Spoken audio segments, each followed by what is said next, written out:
ऐसा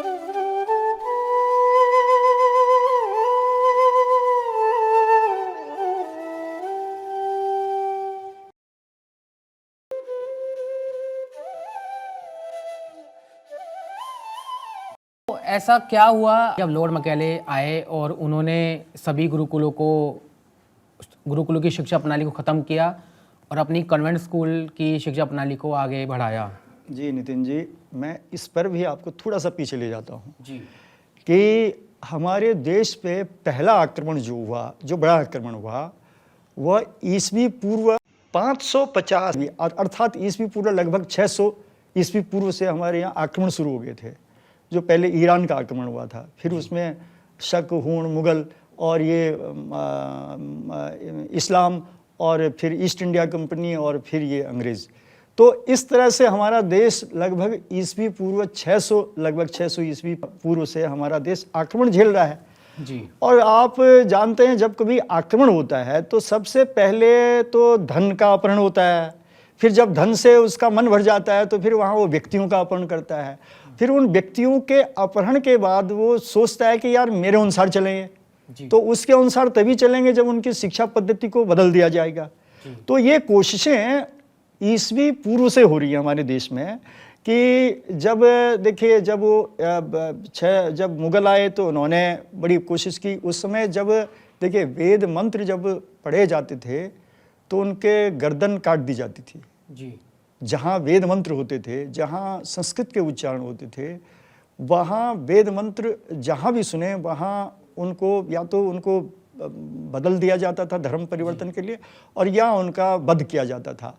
और डर के मारे जो वो लोग थे या तो भूमिगत हो गए, अंडरग्राउंड हो गए, और या फिर सुदूर क्षेत्रों में चले गए या फिर बाहर चले गए।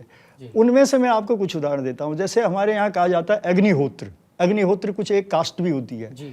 तो अग्निहोत्र क्या है? वो अग्निहोत्रियों ने और भी जो वैदिक जो विद्वान हुए उन्होंने क्या हुआ कि उन्होंने कसम ली, शपथ लिया कि हमारे घर में हम अग्नि जो है यज्ञ करेंगे और अपने बच्चों को श्रुति परंपरा से वैदिक पाठ करेंगे भूमिगत होकर के।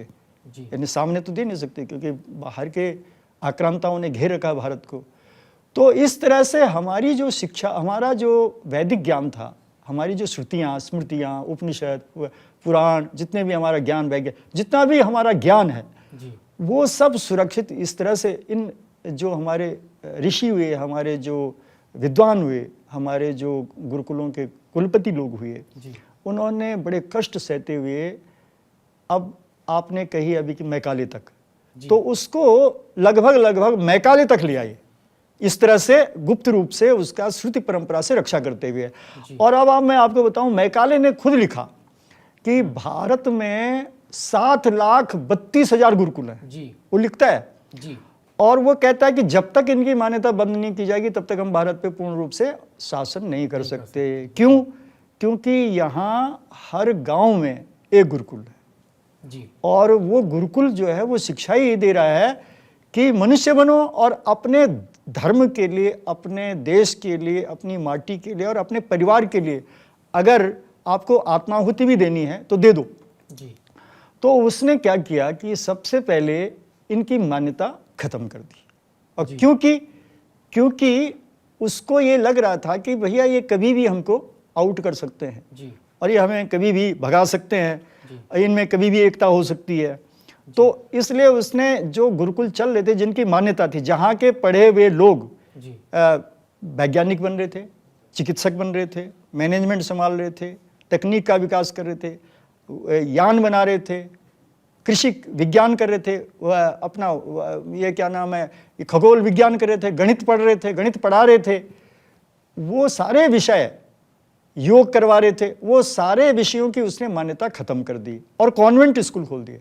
और कॉन्वेंट स्कूल में क्या था कि सिर्फ क्लरिकल स्टाफ पैदा करना, उनको अंग्रेजी सिखाना, जो कि आज भी बदस्तूर जारी है। आज भी शिक्षा का मूल उद्देश्य यही है कि जिसको अंग्रेजी आती है उसको शिक्षित माना जाता है, अगर वो मनुष्य है, उसमें मानवता है नहीं है, मगर वो अंग्रेजी अगर अच्छा बोलता है तो वो एजुकेटेड है।